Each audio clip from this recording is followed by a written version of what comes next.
I am pleased to be joined now by the Mayor of Saskatoon, Cynthia Block, fresh back from rubbing shoulders with some like-minded individuals from across the country. It was the Big City Mayors Conference last week, and you got to kind of touch base and catch up with some of the people who are doing kind of the same job that you've been trying to do over the last couple of years. So what did you learn from other people in your position?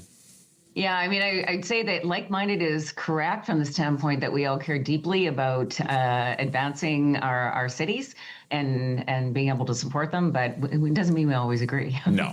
But I will say on two really important things, we did agree, and we were able to, I mean, as part of these meetings, we often get to have conversations with ministers, and we did that. I think, foundationally, one of the big ones was having a meeting with the Prime Minister.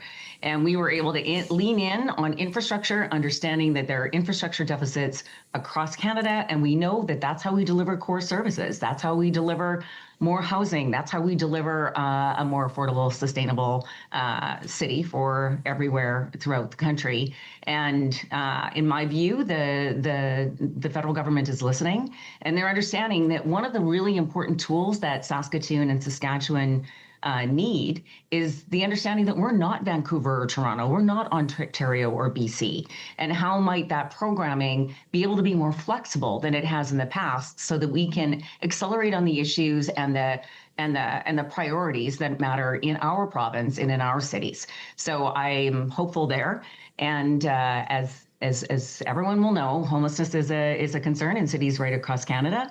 But how are we thinking about that differently in our part of Canada, where 90% of the people who are unhoused are Indigenous? And how does that, foundationally help us understand how to approach it from the standpoint of colonialism, racism in residential schools, and make that not just a provincial priority and a Saskatoon priority, but also a federal priority. And I guess primarily we know we need housing, and that was the big push. And we are very hopeful that the housing that's already been approved in Saskatoon, that is already set to go, can start construction in this year. And so that would mean some pretty quick pace to make some changes in Ottawa, and I'll just say I'm optimistic.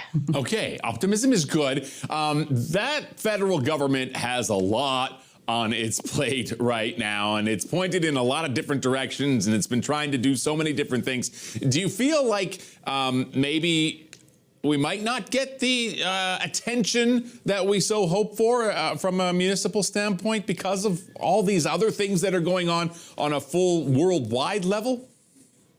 I think we're leaning in, and I think we're trying to work really hard as a province, not a provincial government, a civic government, but not just. I mean, when I go there, I think of Saskatoon for sure, but I'm also thinking of Prince Albert and Moose Jaw, North Battleford and Regina and Yorkton, and all of these places that are experiencing much of the same thing that we are in Saskatoon, perhaps more the northern cities and the central cities, more so in terms of the Indigenous population and the need to work aggressively in that direction. But we are one city, and we are one province and one country. And I think it matters that the federal government is paying attention to a place that has what the world needs. We literally have some of the most important strategic companies in infrastructure and mining and agriculture, in the world. I think we deserve to get that attention, and we'll keep leaning in. All right. It pays to pay attention to Saskatchewan and to Saskatoon. Mayor Cynthia Block, thank you so much for a few minutes this morning. Thank you, and happy Valentine's Day.